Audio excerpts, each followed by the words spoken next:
5 minutes before my son's wedding, I learned exactly how quiet a crowded vineyard can become. Not silent in the literal sense. The musicians were still playing something soft and stringed.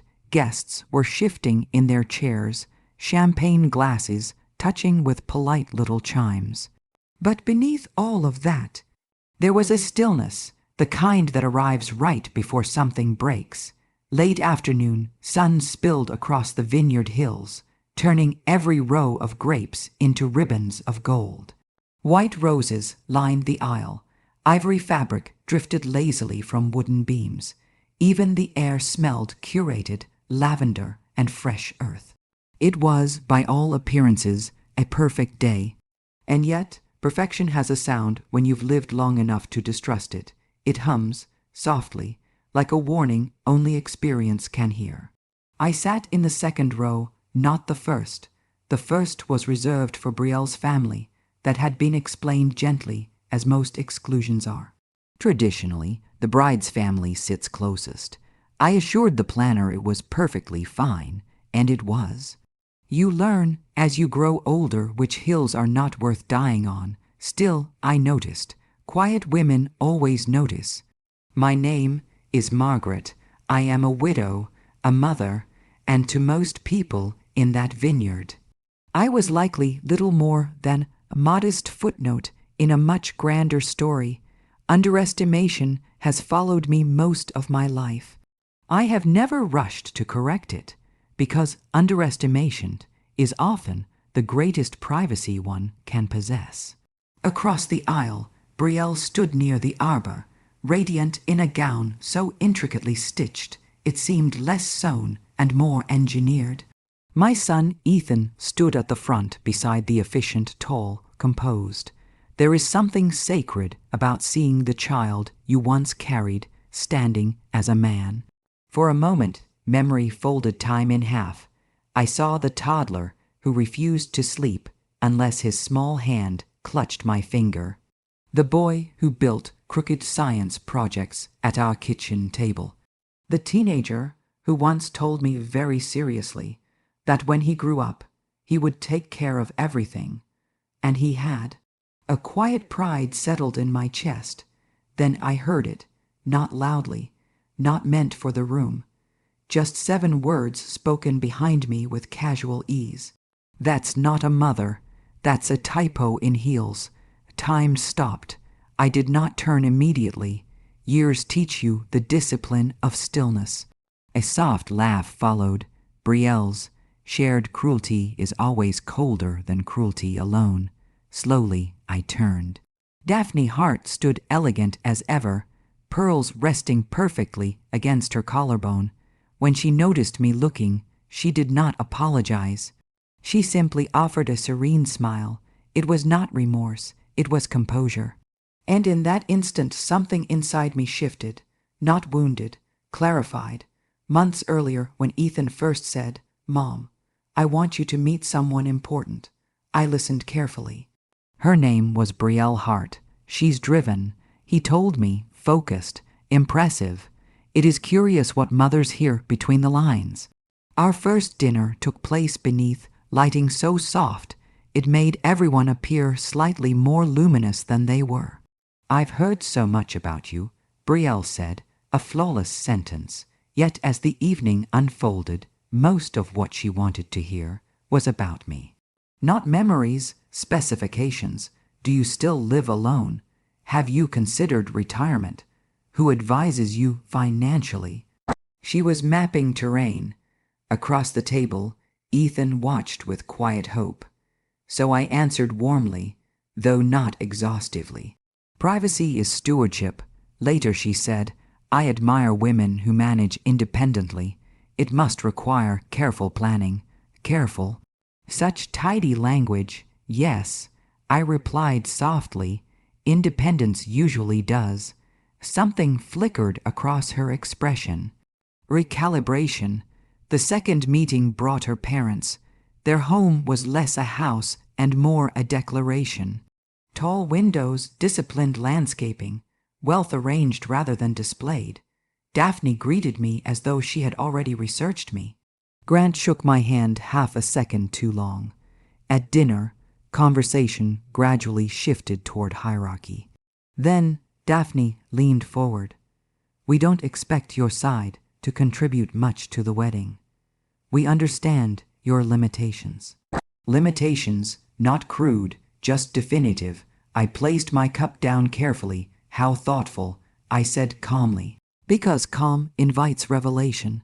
Later, walking through the gardens, she added, we believe in guiding the next generation properly. Architecture again. A week later, Ethan called. Grant offered me a position, huge growth potential, and an apartment nearby. Temporary, he said. I asked quietly, have you signed anything? No, after the wedding. Bad luck mixing contracts with celebrations, Grant believed. Or impeccable timing. That night, I opened a drawer few people knew existed. Inside lay documents, holdings built over decades. For the first time since meeting the Hartst, I smiled, not defiance, readiness. After Daniel died, protection stopped meaning shelter. It meant preparation. While the world slept, I learned finance beneath lamplight, asked questions in rooms where I was underestimated. Brick by brick, stability grew. So when Ethan spoke excitedly about Grant's offer, I recognized the structure immediately. This was not merely employment. It was architecture, gratitude maturing into obligation. The leash would feel like a ribbon. Soft, prestigious, difficult to refuse. I made 3 calls. My advisor, I'd like to discuss liquidity. Optionality means freedom without announcement. My attorney, I want to establish a holding company for acquisition, for protection. Documents circulated quietly. Structures formed. No noise. Meanwhile, the Harts continued their polished choreography. Grant introduced Ethan as the future of the firm. Daphne suggested I consider downsizing.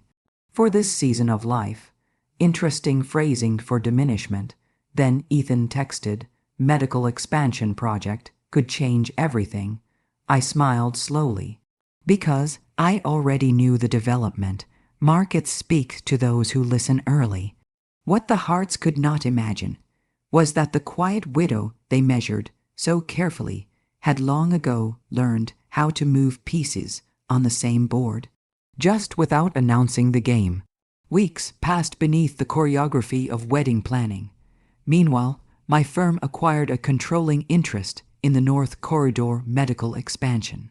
Discreetly, the rehearsal dinner glowed with lantern light. To tradition, Daphne toasted, to families joining in vision. Then softly, we want our future grandchildren surrounded by appropriate influences. Snow can bruise too. Later, Brielle said, Mom has curated everything, so I offered a gift instead. Her eyes lit briefly. Recognition is often instant. Wedding morning arrived impossibly serene. For a fleeting moment, I believed harmony might hold. Then Daphne's voice drifted behind me. Well, at least the photographs will be balanced. A subtle gesture toward the front rows. One does what one can with contrasts. Then softly, that's not a mother. That's a typo in heels. Laughter. Across the aisle, Ethan went still. His eyes found mine. I gave the smallest nod. Not permission, only steadiness. He reached for the microphone, and the air tightened.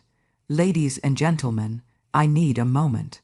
Curiosity rippled through the chairs. 5 minutes ago, I heard something I cannot pretend I didn't hear. I was raised by one parent, my mother. Heads turned toward me. She lost my father when I was 7 and became everything. When you grow up with that kind of love, you learn dignity is not negotiable. Then he said it. I heard you laugh when your mother called mine a typo. Shock traveled like cold air. You misunderstood. Brielle said quickly. I didn't. Character is never private. Grant stepped forward. We offered you a future. You offered me dependence.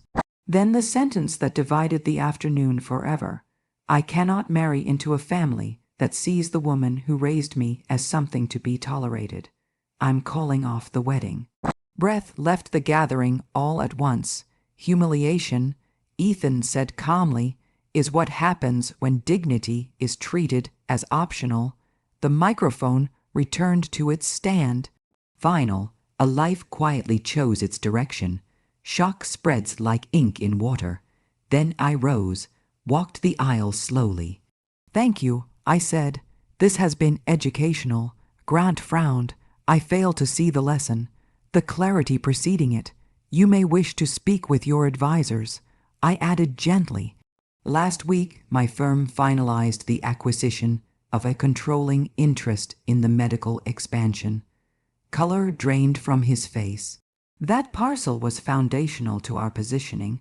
I'm aware, he whispered, it is remarkable what patience can assemble. You never indicated, you never asked. This could be an opportunity for collaboration, he said weakly. This was never about alignment. Then what? I looked at Ethan. Freedom, recognition spread through the guests, and piece by careful piece, the architecture of assumption began to collapse. Collapse is rarely theatrical. Guests drifted away from the hearts with elegant neutrality. Reputation cracks softly. You planned this, Brielle said. No, but I prepared for the possibility that clarity might arrive. Grant approached again. What exactly is your position? My firm holds the controlling interest. That is improbable. Preparation often appears that way. Daphne whispered, you might have told us. Would it have altered how you spoke about me? Silence answered. Ethan approached. I'm sorry you had to hear any of this. My darling, today you heard it too. That is what matters. This is an unfortunate misunderstanding, Grant said. Not misunderstanding. Ethan replied calmly. Revelation. Brielle looked at him. You would have had everything. I already did. The following morning, Grant called. Families should not become opponents. This was never about opposition, I said. Then what is the lesson? Respect people before you know their value, not after. Silence.